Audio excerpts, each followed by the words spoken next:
ଜାମୁକୋଳି ଭାରି ମିଠା ଲାଗେ ହେଲା। ଦିନେ ସେ ଖାଉଥିଲା ଖାଇକିରି ଏମିତି ତଳେ କିଛି ପକେଇଛି କୋଳି। କୁମ୍ଭୀରଟି କ'ଣ କରିଛି କୂଳ ପାଖକୁ ଆସି ସେ ଜାମୁକୋଳି ଖାଇଛି। ଯେତେବେଳେ ତାକୁ ମିଠା ଲାଗିଛି ସେ ଡାକିଛି ମାଙ୍କଡ଼ ଭାଇ ତମେ କିଛି ଜାମୁକୋଳି ମୋ ପାଇଁ ତଳକୁ ପଠେଇଲ ମୁଁ ଖାଇବି ହେଲା ଆଉ ମୋ ସ୍ତ୍ରୀ ପାଇଁ ନେବି। ମାଙ୍କଡ଼ କ'ଣ କଲା କିଛି କୋଳି ପକେଇଲା ଛିଡ଼େଇକିରି ଗଛ ଉପରୁ ପକେଇଲା ପରେ ସେ ନେଇକିରି କିଛି ଖାଇଲା। କିଏ ଖାଇଲା? କୁମ୍ଭୀର ଖାଇକିରି ଆଉ କିଛି ତା ସ୍ତ୍ରୀ ପାଇଁ ତାଙ୍କ ଘରକୁ ନେଇକିରି ଗଲା ପରେ ତା ସ୍ତ୍ରୀ କି ଦେଲା।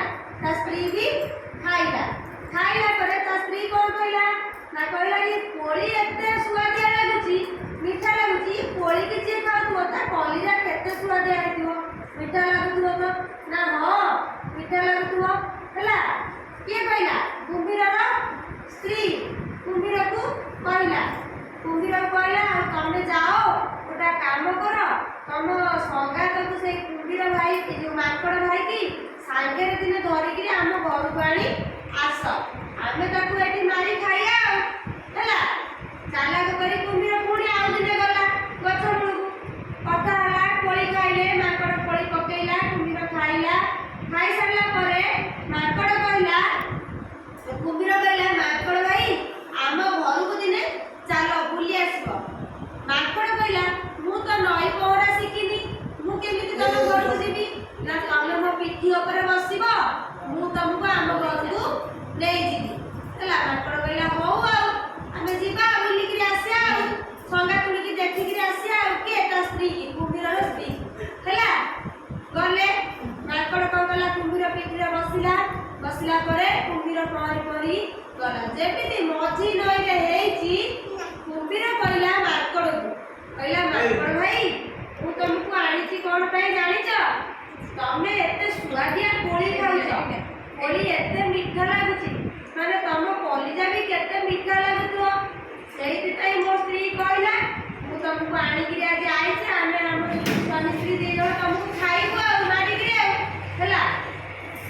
ମାଙ୍କଡ଼ କହିଲା ଇରେ ଭାଇ ଇଏ ମୋତେ ମାରିକିରି ଖାଇବାକୁ ଅନେଇଛନ୍ତି ହେଲା କହିଛନ୍ତି।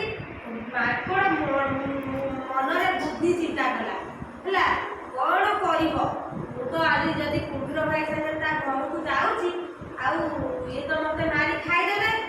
ବୁଦ୍ଧି ଚିନ୍ତା କରି କ'ଣ କଲା ନା କହିଲା ଇଏ କୁମ୍ଭୀର ଭାଇ ରୁହ ଟିକେ ରୁହ। କୁମ୍ଭୀର କହିଲା କ'ଣ ହେଲା ତମର ଭାଇ କହୁନ ନା ରହିଲେ ସିନା କହିବି। ସେ ଶୁଣୁ ପାଣି ନଈ ମଝିରେ ରହିଲା ଆଉ ପହଁରିଲାନି। କିଏ? କୁମ୍ଭୀର ଆଉ ପହଁରିଲାନି ରହିଲା ପରେ କୁମ୍ଭୀର ମାଙ୍କଡ଼ କହିଲା ତମେ ମୋ କଲିଜା ଖାଇବ ମୁଁ କ'ଣ କଲିଜା ସାଙ୍ଗରେ ଆଣିକି ଆଇଛି କଲିଜା ମୁଁ ଗଛ ଉପରେ ଥୋଇ ଦେଇ ଯାଇଛି ତମେ ମୋତେ ଆଗରୁ କହିଥାନ୍ତ ନା ମୁଁ ସାଙ୍ଗରେ ଧରିକି ଆଣିଥାନ୍ତି କଲିଜାଟା ଖାଇଥାନ୍ତ। କୁମ୍ଭୀର ତ ବୋକା ଜାଣିପାରିଲାନି।